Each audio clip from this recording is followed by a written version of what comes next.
Sophie, bonjour. Demain, à Pau, ici même, au tribunal correctionnel, s'ouvre le procès d'Helga Wouters, 6 ans après le drame qui avait coûté la vie à une future maman à la maternité d'Orthez. Est-ce que vous pouvez d'abord nous rappeler les faits? Le 26 septembre 2014, Xynthia Hock, qui va accoucher de son premier enfant, est admise à la maternité de l'hôpital d'Orthez. L'accouchement se complique, une césarienne est décidée en urgence. On appelle l'anesthésiste réanimateur de garde, qui est Helga Wouters, qui arrive à la maternité. Et là, la situation se dégrade très rapidement. Xynthia Hock fait un arrêt cardiaque, suite, semble-t-il, par rapport à l'enquête, à des maladresses et des erreurs médicales graves de Helga Wouters. Et elle décède le 30 septembre 2014 à l'hôpital de Pau. Alors très rapidement, Sophie, on va apprendre qu'il y a une problématique alcoolique avec l'anesthésiste Helga Wouters. Ça arrive très vite dans l'enquête et c'est ce qui va colorer ce dossier. Oui, le 30 septembre, le jour de la mort de Xynthia, les enquêteurs se rapprochent d'Helga Wouters et lui font passer un test d'alcoolémie, puisque plusieurs témoins racontent qu'elle avait une attitude assez étrange, qu'elle n'était pas au meilleur de ses capacités. Il était connu que Helga Wouters buvait souvent et le test d'alcoolémie s'avéra positif, sauf que c'est 3 jours après le soir du drame. Et il n'est plus donc possible de conserver la circonstance aggravante de l'alcoolémie. Donc Helga Wouters est mise en examen le 2 octobre 2014 pour homicide involontaire. Alors Sophie, 27 septembre 2014, 6 octobre 2020, ça fait 6 ans. 6 ans, c'est long pour une instruction judiciaire.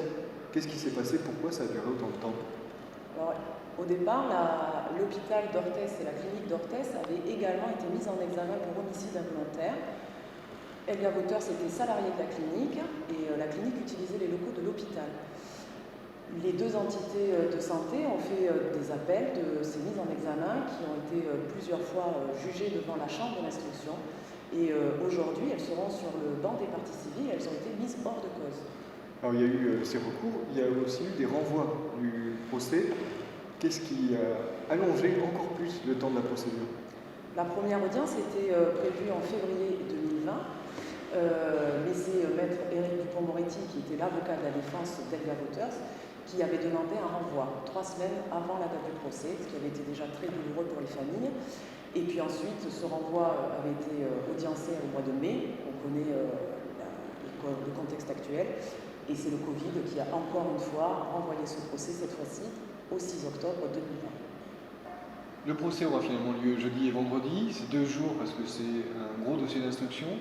Ça demande pas mal d'organisation aussi pour la cour d'appel de Pau. Donc le procès s'ouvre jeudi à 9 h. Il va en effet durer 2 jours. Il va y avoir beaucoup de monde, beaucoup de médias.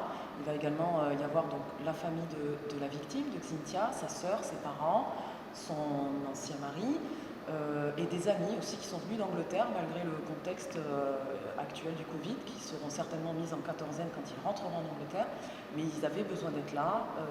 Ce sera tout un bloc familial qui va se dresser face à Helga Wouters, et puis évidemment 4 avocats, celui de la défense, celui qui représente l'hôpital d'Orthez, la clinique et l'avocat des parties civiles.